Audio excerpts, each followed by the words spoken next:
Hello and welcome to some more Star Citizen. Looking at the state of the PTU, where are we with Alpha 3.10? We've had a new 3.10.0 PTU patch, and that patch goes a long way to addressing many issues. It has quite a lot of changes from previous PTU patches with some sort of big sweeping updates. It's one of the benefits of being in PTU that they can actually get a lot of stuff tweaked between iterations of PTU patches, which is certainly a good thing. The delays of over a month or so far for this live build, obviously not great, but there's a lot of the core gameplay coming from the sort of like combat model and flight model changes, which are really important to get right, and I'm okay with them iterating on this a bit further before they go live if they need to, and I think they need to a little bit.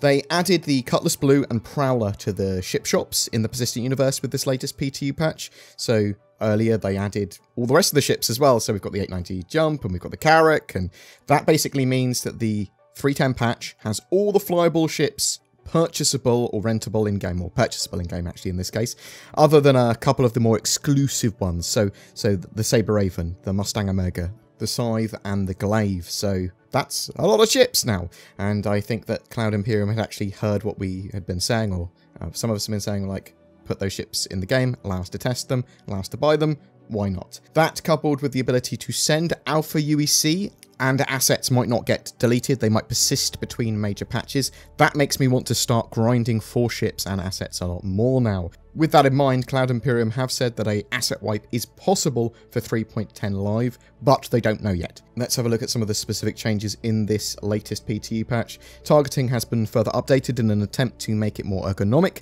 but still more hands-on. So they are sort of iterating lots of little bits on this. They've improved the cycling of selected and added target locks in the view cone of ships. Targets are now ordered in the angular offset of the look direction, closest to the center first. Auto selection is disabled while cycling and turns on again once the player is no longer actively cycling. They've added the cycling of all lock targets in range as a thing, including those outside the player view cone. This can cycle hostiles, friendlies, attackers, and all targets. Each set will be sorted by distance, closest first. Lock nearest target functionality is now implemented as cycle lock reset to closest. Order of targets to be cycled over will now be cached until the player is no longer actively cycling, or they reset the list. Which target will be cycled to is now more predictable as a result. They've added the ability to lock the target under the reticle. By default, this shares their key binding with cycling lock targets in view, but acts contextually. If something is under the reticle, lock it, else it will cycle. So that's quite useful. They can set it up separately if you want. Lock selected target is now unbound by default. The pin index controls no longer require a hold. They've removed first in first out pinning controls and cycling of pins. They've removed unnecessary menu options. And we're going to take a much deeper look into targeting and how these changes have affected the game. I did a little video based on the previous PTU patches versions of these targeting, but it has changed actually reasonably significantly now with this patch. But I do expect Cloud Imperium to change it a little bit more before 3.10 live. There are some button changes too, because Cloud Imperium like moving hotkeys around just randomly on the keyboard. It seems maybe there's a little bit more going on there than my rant would suggest. But gimbal mode has moved from R to G, so that's cycling from auto gimbal to manual to fixed, and that's now G. Countermeasures have been moved from G and H to H and J. That's important. Obviously, if you want to, all of these are important. The toggle VTOL thruster sort of like orientation has changed from J to K. Lights and FPS torch have moved from T to L. They've removed the toggle all doors keybind. It's now unbound. It used to be K and L to toggle all doors and knock all doors. Look ahead has also been unbound by default for enable look ahead. That used to be left alt and R. There were various fixes to Area 18 and more generally trying to get landing zones and restricted area rework and the sort of like splines and landing corridors all in a significantly better place, although they're not yet in a great place. There's still lots of problems with them.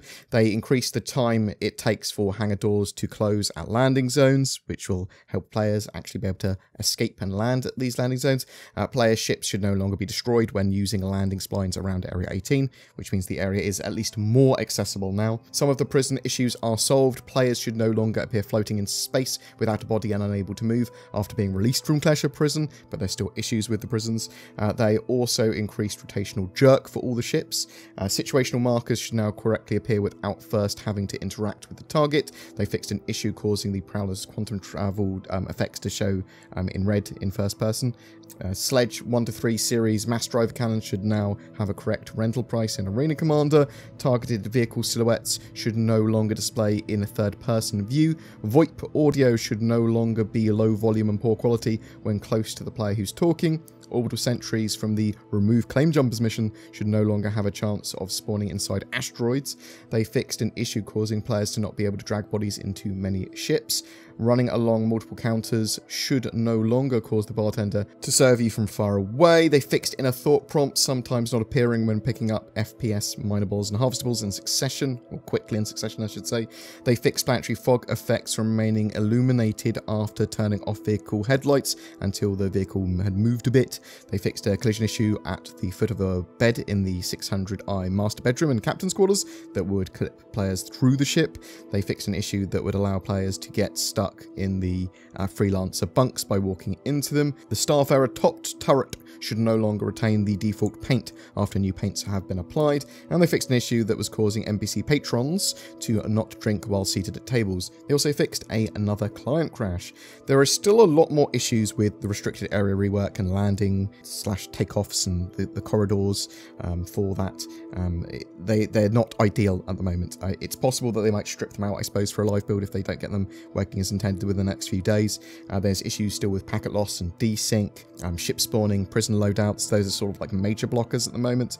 Lots and lots of little minor issues too that Cloud Imperium are also going to be trying to fix as quickly as possible before going to a wider PTU and then live. It looks like Cloud Imperium are doing a concerted effort to try and get a live build or at least wider PTU out for next week. That's going to be dependent on blockers. We should see the Grey Cat Rock go on sale at the same time with some of the ships that have received major quality of life improvements and balance changes, that sort of stuff. So expect to also at least see the M50 and the Car2 Al go on sale with 3.10 live, maybe some other little bits as well. I mean, lots of ships have effectively had some changes because of the new flight model, because of the jerk, because of a load of balance and the combat updates, that sort of stuff. So it'll be interesting to see what they've got planned for us. I'm interested to know what you think though. Have you been playing the latest PTU? Are you waiting for wider PTU? What are your experiences with 3.10? Do you like what you're seeing? Do you hate it? Do you think there should have been more?